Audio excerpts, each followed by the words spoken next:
actually probably didn't any stick all for us. But I think it's just good to try to research. Just one verse. As we go through the purpose reading book, I hope you're still doing that. Today we look at the second purpose God designed us for. Let's read this verse together. So then you are no longer strangers and aliens, but you are fellow citizens with the saints and members of the household of God. Let's pray. Father God, just thank you for what amazing testimony we heard through your work. And we know you still continue to do the work in our life. We commit this time to your hands. In Jesus' name we pray. Amen. There's a long list of epidemics here. Epidemic. As we just heard all the story, you see, appearance, people look okay, but there's a lot of loneliness inside. According to study, most Americans are considered lonely. 1 in 4 Americans really or never feel as though they are people that really understand them. See, a lot of people feel left out, feel alone, feel relationships are not meaningful. And even the research said the loneliness problem actually affects our lifespan. They said the loneliness problem contributes to like 15 cigarettes a day. You know what I mean, right? If you feel lonely, they feel like it looks like that you have 15 cigarettes a day, so they'll reduce your lifespan, and also cause a lot of anxiety, a lot of different other issues. Guess what? You want to guess what are the age group who has more loneliness problems? Younger people or older people? Younger. Actually not. Older people has more of this problem or younger? Younger. Older. Who said older? Raise your hand. Who said younger? Raise your hand. Ah, it is younger people. Especially Generation Z. You can see, okay, Generation Z. They have a scale of 20 to 80, okay? Whatever. In higher number means higher rate of loneliness. And you see, this is the older group, and this is Boomer, Generation X, Millennial, and Generation Z. Wow. Isn't it interesting?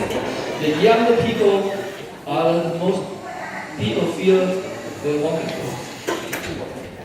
And actually, the loneliness is the very first problem we encounter. Remember when God created heaven and earth in 6 days? Everything is good. But then God said one thing is not good. What is that? Man is alone. See, it is not good that the man should be alone. That's the very first problem we encounter. God said, that's not good. So what is the solution? What is the solution? So, making a helper to him. Right? So you see, God doesn't want us to be alone. God doesn't want to be lonely. And He created a family.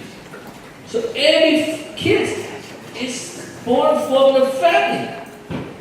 Family is the cradle of life.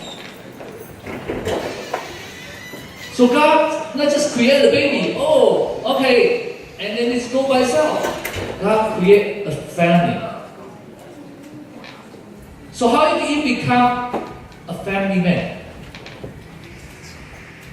If you read the second purpose, we are created for God's family. So how can we become a family man? First, we need to connect with God. I love this verse very much. If you, my son, baptism class, always want you to memorize this. But to all who did receive Him, who believed in His name, He gave the right to become what? Children of God. There's no other religion. No other religion say you believe in God and you become children of God. Wow. Who dare to say so? But only God in the Bible said, I want to be your father. 1 John 3:1 also says, we are called children of God. That's why we can come address to God, our Heavenly Father. But how can we connect, become children of God? It's kind of, nowadays, you want to be politically correct. Oftentimes we say, oh, everybody is children of God. I mean, probably sometimes you heard that. But that's not true. Every human being was created by God. But not everyone is a child of God. The only way to get into God's plan is by being born again, like believing Jesus. Then you become born again, and then you could be the family. Just like, and no one can say, I want to get into the family. Like you say, which family you like to belong to?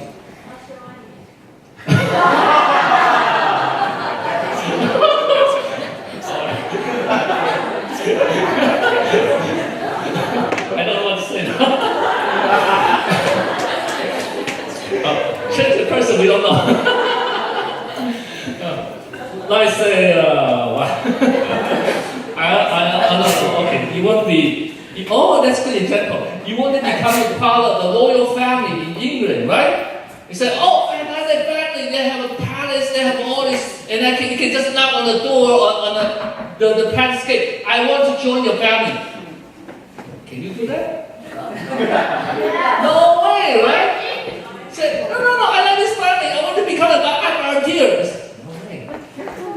But only that marriage. What recently doesn't have a marriage, right? What's the lady's name? Megan, right? Through the marriage, then she can become part of the royal family. So it's not that easy. Oh, I can just become the family. Yeah. Oh, thank you for saying that. But if you knock on the door of my house and say you want to become part of the family, I'll think about it. Okay. So the first thing is that we know that's the third way we need to first we need to connect to God and become God's family.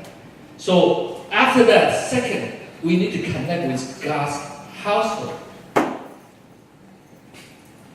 Ephesians 2:19 said, so that you are no longer stranger or alien, we just read, but you are fellow citizens with the saints and the members of the household. And what is the household of God? What is that? How do you know? Here it said to us, 1 Timothy 3:15, that God's household, which is the church of living God. It's interesting, there's many images of church. You can think about it.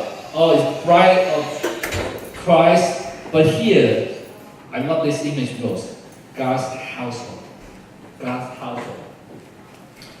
Actually, in the original language, Greek, there's no member. They just say, you are household of God. But actually, I forgot to pronounce how to pronounce it. Okay. Anyway, this word means you belong to. Okay, that's why in the English translation you need to have the members of a household. Okay, this word. So in the original language there's no members. That means you belong to the household of God.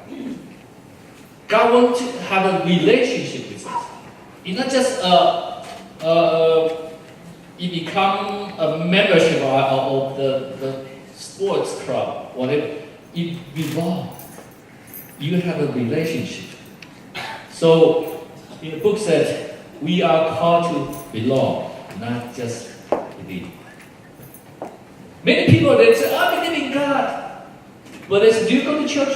No. I don't need to. Or you don't go regularly. It's kind of, you have personal belief. That's very popular in our society because we all try to be, I have freedom, individualism. But that's not God's intention. God wants us to connect to the church. That's His household of God. So I wish maybe one day we will have this. Oh? What's that? We have a church ID, right? We have a driver license, but so many people, right? Maybe we'll issue a Harvey shirt ID. Wow. Maybe one day this will be very valuable. So you go to place, oh, how did you? Wow, welcome, give you discount.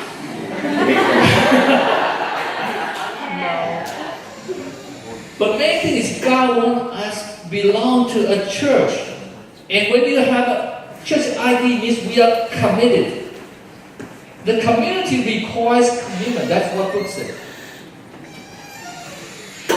We need to commit to a local church. So the Hebrew says, Hebrew 12:10-25. Not neglecting the meeting together as it is habit of some, but encouraging one another, and all the more as you see the day draw near.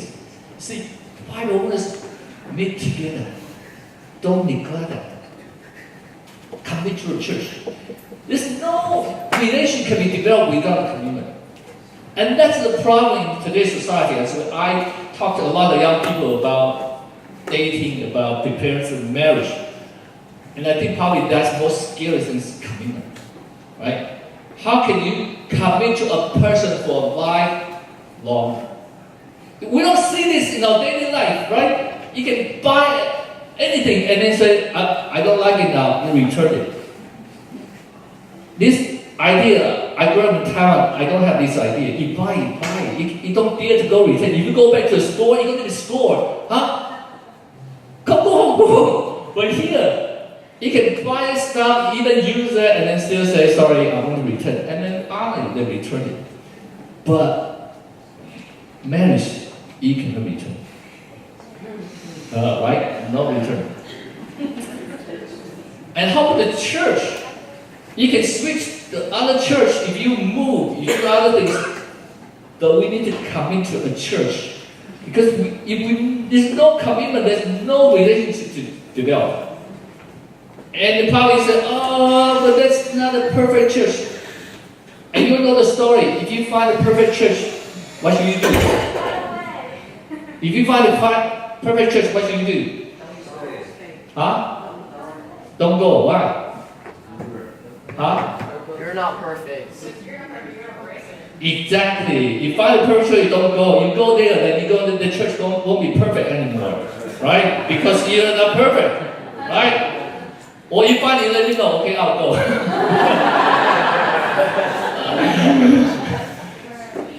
There's a problem. We keep on wanting to find a perfect church or find a perfect style, and then, let me tell you, no such person, no such thing. But when you make a commitment, they're going to be different. You work in marriage, you work in every relationship. When you first make a commitment, no matter what, I'm going to be there. They're going to be different. And that's what happened to this church also. It's not a commitment for so many brothers and sisters. This church won't be here. So that's committed to God's household.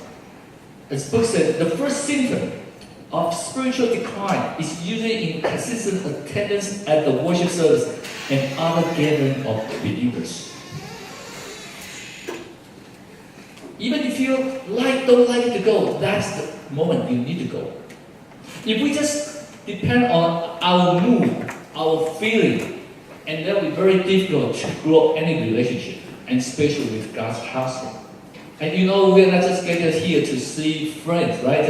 Or to have a good time. The God's house has many functions. As we continue on this book, you can see without church, many things God's work cannot be done.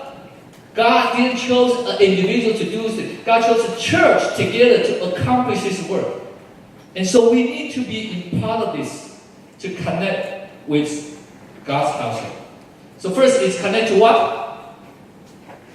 Connect to God. Second, connect with God. Second, going to connect with the members of God's family. The members of God's family. There's another image of the church is the body of Christ. Now you're body of Christ, and each one of you is part of the family. Can you bring the leg back up? Yeah. Dupo.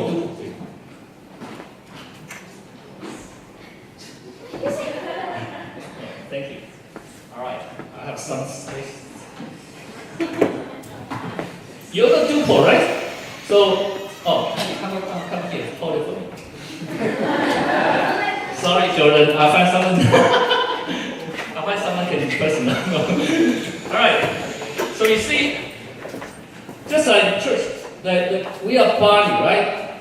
And oftentimes we are just like, oh, this one body, this one body, this one body.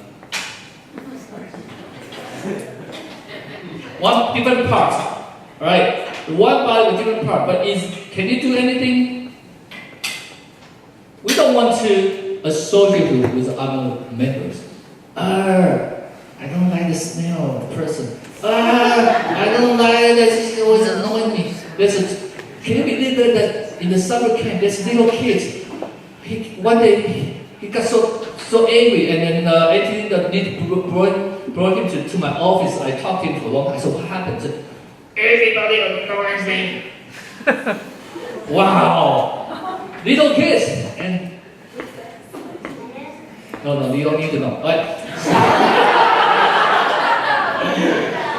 So we said, I want to be in the church, but I don't like the people there. So he would sit all the way at the back of the pew, right? After the worship, he run away. I go there just with God. I only focus on God. So you don't see other people. Wait. God wants you to focus on God, but also see other people. So God wants us to connect. Yes, even it's dirty, okay? Even it's not clean. God wants to connect. Just like the body is all together. Alright, you got the point. Alright, thank you, Isabel. Alright?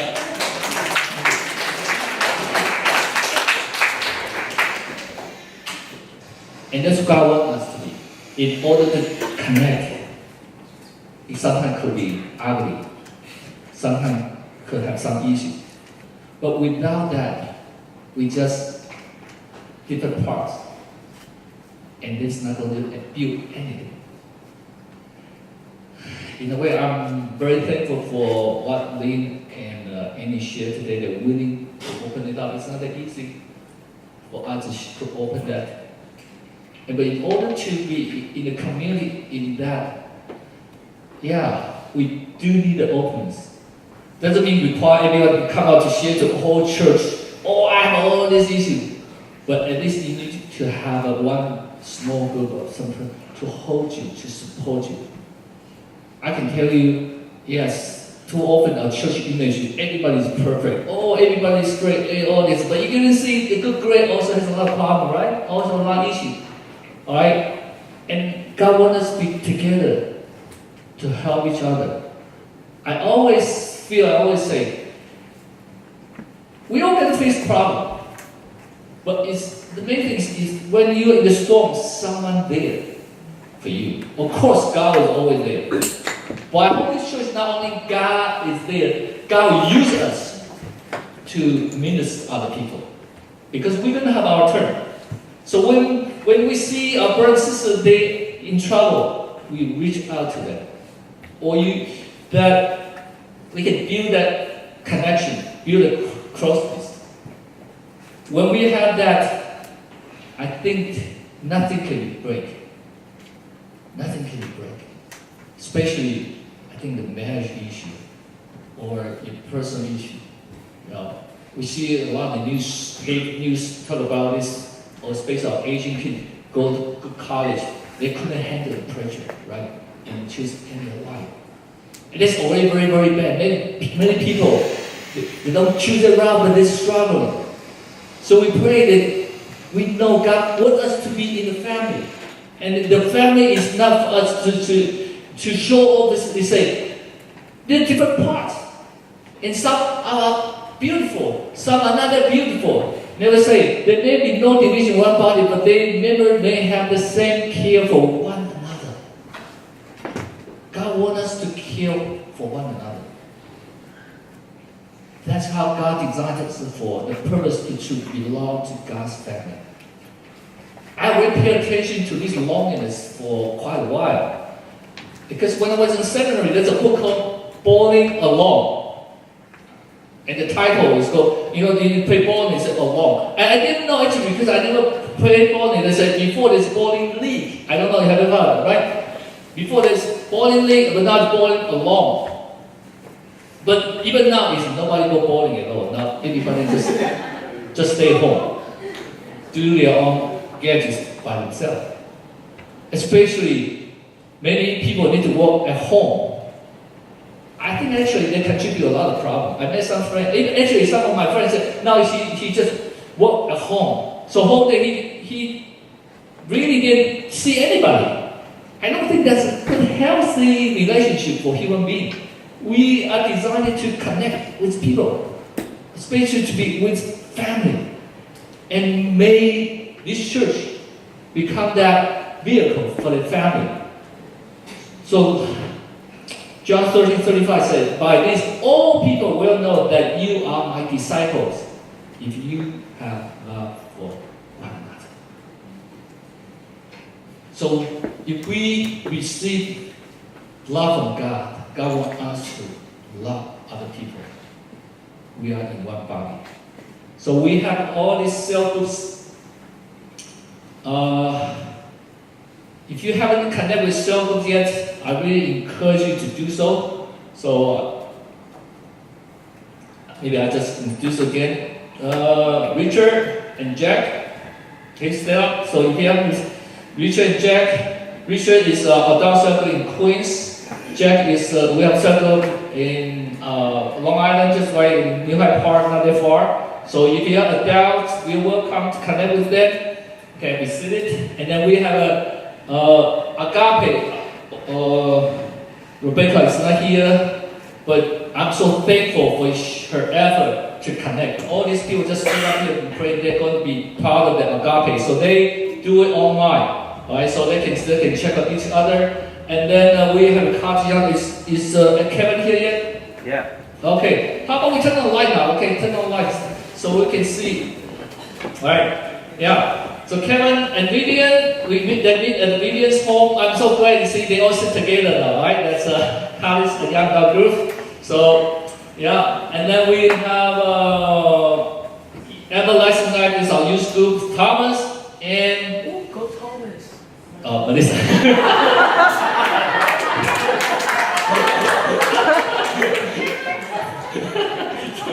And I'm glad the semester is going to help out too. So okay. And then we have Light of the World. Katie and Evan was taking care of that, but I still need help. I'm doing it now. Okay.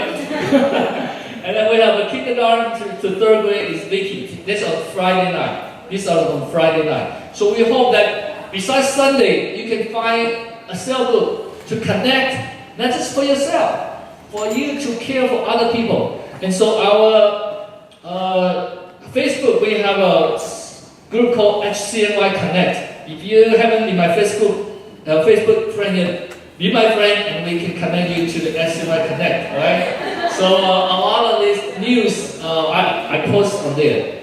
Alright, so so hopefully we see this purpose. God designed us for a family, for His family.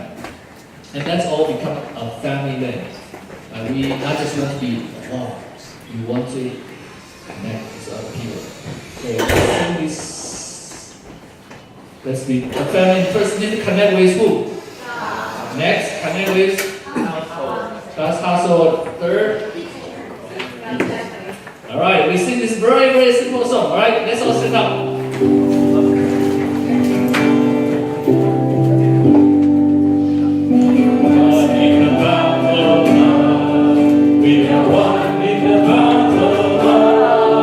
We have joined our spirit.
earthly family so we can be nurtured, we can born from there, but you also give us your household. And even you call us, we are your children and you are our Heavenly Father. Well, Lord, we thank you that we are not an orphan. We belong to you. We belong to a family. We have a brother and sister in Christ. So we never alone. Lord, may you open our eyes to see. There's so many brothers and sisters around, even around here. And we can love each other. We can connect with them. We can share our life struggle and experience together. So together, Lord, we can accomplish what you want us to do. We thank you so much for what we have heard, and we know you're going to have more open happening in this church.